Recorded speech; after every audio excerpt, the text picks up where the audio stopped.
Welcome to Nyali Baptist Church Online. On today's devotion, we bless the Lord that He has given us the opportunity to share today.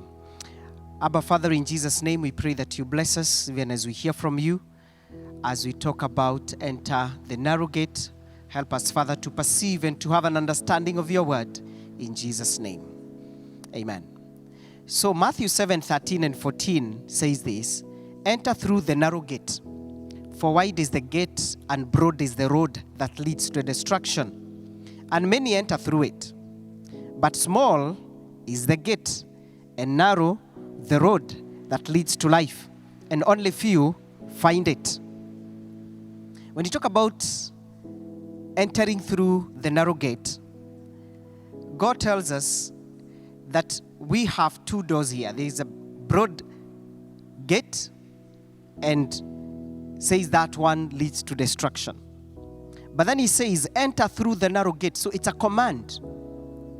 The first command he gives is, enter through the narrow gate. In as much as we have an option here, but when God was speaking to man, and when God was speaking about following him, he was basically giving a command that this is the gate that you should enter through. And so it's awesome to understand from God's perspective that he desires of us and he commands of us to enter through the narrow gate. Definitely the scripture tells us that the gate is Jesus Christ himself. In John 10:7 says, therefore Jesus said again, verily I tell you, I am the gate for the sheep. So he's the gate, and we are commanded to enter through that narrow gate of Christ, and that is Christ. That's the gate that we ought to just get in. So what happens with the narrow gate? The number one is we realize that it's about priority. Jesus was saying, as a potential Christian, you must have priority. You must know this is what you prioritize. This is what you need to do. And in Luke 9, you actually look a story down there where some of the people really wanted to follow Christ Jesus, the people I would call potential Christian. And one of them actually would say, oh, let me go and say goodbye to my father. And Jesus would say, nobody puts his hand to the plow and then looks back is fit for the kingdom of God. And the other one would say, let me go back and I want to follow you, yes, but I want to go back and bury the one who is dead in my home. And Jesus says, let the dead bury themselves. Actually, it's quite interesting that Jesus was just saying that there are those who are dead, but let them bury themselves. But anyway, the focus is, he was just telling this person that your priority, if it's me, if you put your priority, it's me, it's this gate, that there are sacrifices you have to make. There's some separation that had to happen. There are some choices that when you make, there is no looking back. And so the narrow gate is a priority gate. And so in today's devotion, you may ask yourself, where is my priority? Is Christ my priority? Is entering the narrow gate a priority for me? Because I know that is the one that leads to life. Because the other one leads to destruction, but I am commanded to just walk in there. So we have to dedicate ourselves. We have to make choices that resound, that we are focusing on the priority of the narrow gate. There are many things that can be priority today, but there is one thing Jesus desires of us to make a priority, and that is to serve him, to honor him, and to enter through him as the gate. Basically, the salvation is what he calls for us today, and walking through a life of service. The other part you find about the narrow gate, if something is so narrow, you have to focus. You have to basically have a lot of focus. And in Psalm 147, there is something that we can do that brings pleasure and delight, and God focuses on that.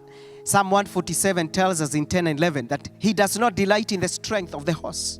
He takes no pleasure in the legs of a man. The Lord takes pleasure in those who fear him, in those who hope in his mercy. And so getting back to the broad road, like Psalm 147 tells us something here, that God does not delight in the strength of horses. I mean, that's which anybody can talk about, is the beauty of it. neither take pleasure in the legs of a man. And how many times do we feel that we have what it takes?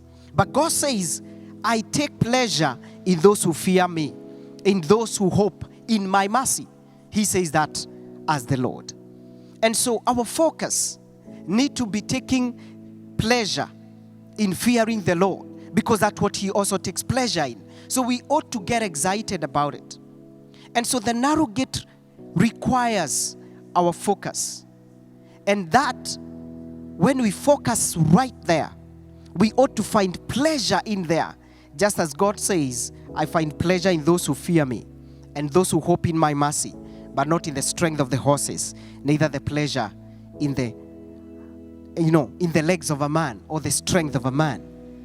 Ecclesiastes, when it talks about focus on the narrow gate, tells us, I have seen slaves on a horseback, while princes go on foot like slaves. And that means that there's something that the slaves focused on, that they were on the horseback.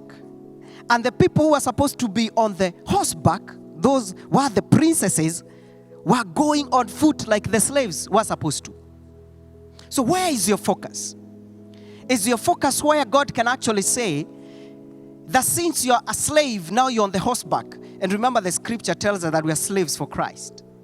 But could you be that your focus makes you as a princess valuable, doing the things that you ought to do, but yet you are walking like a slave would, while the slave is riding on the horseback? So where's your focus? The narrow gate reminds us that our focus needs to stay clear, as scripture keeps reminding us that we ought to fix our eyes on Jesus, the author and finisher of our faith. There is a place that our focus should be on. So it doesn't matter whether it's a challenge or not. That's a place that your focus should be on. It doesn't matter whether somebody gives you something pleasurable, but as long as that doesn't lead to eternity, to the gate that is narrow, and command towards that narrow gate, then you say, okay, fine. I know this is good pleasure, but I just want to leave it. Something again on the narrow gate we get from the scripture is that few enter the narrow gate. So that means there's a reason why not everybody qualifies to enter. Few enter the narrow gate. Matthew 22:14 reminds us that many are called, but few are chosen. And so it's a good question to ask. Am I part of the many who are called, but I'm not part of the few who are going to be chosen? Am I part of the many who are going to walk through the broad road of destruction? Or am I part of the few who will walk through the narrow gate? And when you look at this, God's principle of few, he keeps saying that, for example, in Revelation 3:4, that, but for you have a few people in Sardis who have not soiled their garments, and they will walk with me in white, for they are worthy. And God notes that even at the end time, that only a few people who have not soiled their clothes, a few. And so this is an encouragement that we desire to be part of the few. The principle of the few. When it came to Gideon and fighting the war, God told him, I want you to take these people to the river, but I only want a few of them. Just a sizable amount, a sizable number of people rather. Those are the people that I just want to go and fight. Just a few. When it came to building the ark, God, yes, spoke, and Noah was there telling people, come and let us build the ark. But only his family and the few members of his family entered the ark. So are you part of God's principle of the few? Because he says, when you enter through the narrow gate, only few enter that. Only few enter through that gate. So are you part of the few of God's principle? That God can count on you and say, since you walked through the narrow gate, and this gate leads to eternity, and if you walked into it, can God count on you and say, you are one among the few? You're one among the people, the principle of the few that have not soiled their clothes. You're one among the few that are walking, and you're focused on what you ought to focus on, such that you are a slave, but you are riding on a horseback, because the people who are supposed to do it, the princesses, are walking like slaves because they lost their focus. Are you part of the few entering the narrow gate today? Are the kind of decisions and the choices you're making, are the kind of priorities that you have for your life, making God excited and taking pleasure in them? Because you're walking through the narrow gate. And he says, I am the gate. The sheep go through this gate. He commands you to walk through that gate. He says, it's not an easy gate. It's a gate sometimes that has a bit of hardship. Because it's not easy to train the flesh. It's not easy to talk to the flesh. This flesh is at home, but our soul are not yet at home. And so it's not easy. But God says, as long as you walk through that narrow gate, eternity is your place. Desire to walk through the narrow gate. Make it a priority to honor the Lord and serve Him. Allow your focus to just remain on Christ. And as you do this, allow you to be part of the principle of the few that God desires. The few that are chosen. The few that have not soiled their clothes. The few that when they enter through that narrow gate, eternity is their portion. Blessing is their portion. And so it's not about a multitude. It's about the choice, the focus, the priority. Enter through the narrow gate. The few enter it and they find eternity. In the name of God, the Father, the Son, and the Holy Spirit. Amen. Our Father and our God, we bless you because you have encouraged us to enter through the narrow gate. It's a gate that at times is not so easy to walk in. But you want us to remain focused so that we do not become princesses who walk because the slaves focused and they're on the horseback.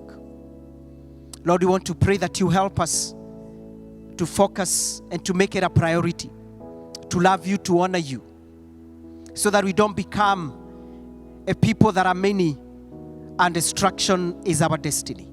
But we become few as you have commanded us, and eternity is our place. Father, we desire that the principle of the few shall be our portion. Help us, Father, to walk through the narrow gate. Despite the challenges, help us to walk through and make the necessary sacrifices that you desire us to make today, that you desire every Christian to make today, that you desire me to make today, that eternity is my portion through the narrow gate in Jesus' name. Amen. God bless you and do you well. Shalom. Amen.